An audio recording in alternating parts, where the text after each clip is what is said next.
American artificial intelligence organization OpenAI is introducing stricter age verification for ChatGPT, introducing major changes to how teenagers use ChatGPT, with safety taking priority over privacy and user freedom.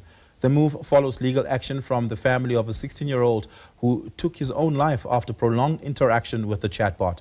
The family included in the lawsuit correspondence between the teen, who died in April, and ChatGPT, in which the boy wrote about suicidal thoughts.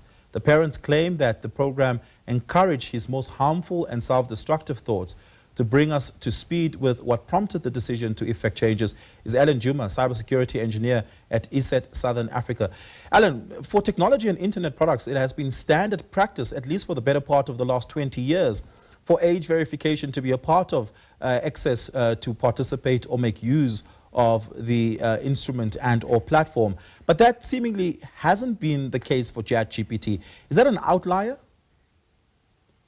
Well, actually, it is actually not the norm. When you look at the history of big tech and the softwares that have been released and tools that have been released, usually legislation usually catches up later on after the software has been in use. I'll give an example of YouTube. When YouTube came out, there was nothing like YouTube Kids. It actually came as a result of children being preyed on and abused on while they're using this particular social media tool. Same thing to Facebook and other chatbots. So usually this is the trend with big tech. They come up with a solution, then implements strategies to prevent minors later on. So it is in line with what has been the precedence that has been set, actually. What is the expected impact this will have on the user experience if once these age restrictions, or at least age verification regulations, are being brought into practice?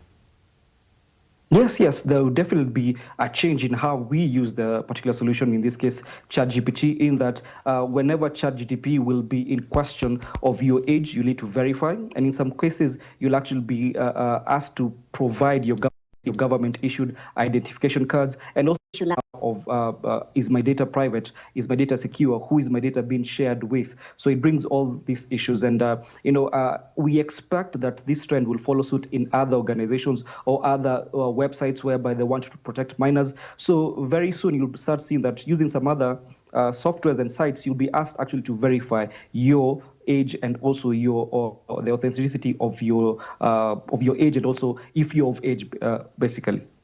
When ChatGPT was first rolled out, it was an ordinary HTML web access page. It wasn't necessarily an application that you downloaded on your device. It later on became that. And the thing about a HTML web access page is that you're able to use it incognito. That is to say, you're able to hide your IP address and or access information to be able to use it. Web browsers, for instance, still allow for incognito usage. Will ChatGPT be entirely different from that? That is to say, there cannot be any incognito usage of the instrument. Actually, just maybe to correct you slightly, incognito was actually proven in court that it is not really incognito. In the case of Google, there is the incognito mode where they say that your browsing history will not be available to ISP and also the law enforcement, but it's actually found out that Google actually knew what you're doing whenever you go to incognito mode. So the notion that whatever you're doing will be offline or will be invisible is actually a lie. ChatGPT and OpenAI will actually be able to see what any individual is doing. What they're trying to do in this case is, if you are a minor, your parents or your guardians will actually have a copy of what you're doing. They'll have safe words whereby if such words are uttered or put into the chatbot, then automatically a minor will be shut off and an alert will be sent to the minors, and in some extreme cases, maybe the law authority. So the notion of incognito, that is actually far-fetched, and in all practical sense does not exist, unfortunately, in this day and age of internet connectivity. That's fascinating, absolutely fascinating. Had no idea that incognito was just a facade. Perhaps consider this, and this is the bizarreness of artificial intelligence, is that if I'm asked for an ID document, I can go to any other AI platform. I can go to DeepSeek, I can go to Cloudflare, I can go even to Grok and ask it to generate me a fake ID, and then use that fake ID as a verification document to access ChatGPT. It doesn't seem to be a foolproof exercise, and there are seemingly ways around this, right? And kids are particularly smart in finding these sort of loopholes. What will be the guarantee on part of OpenAI that the verification that is being submitted by users is authentic?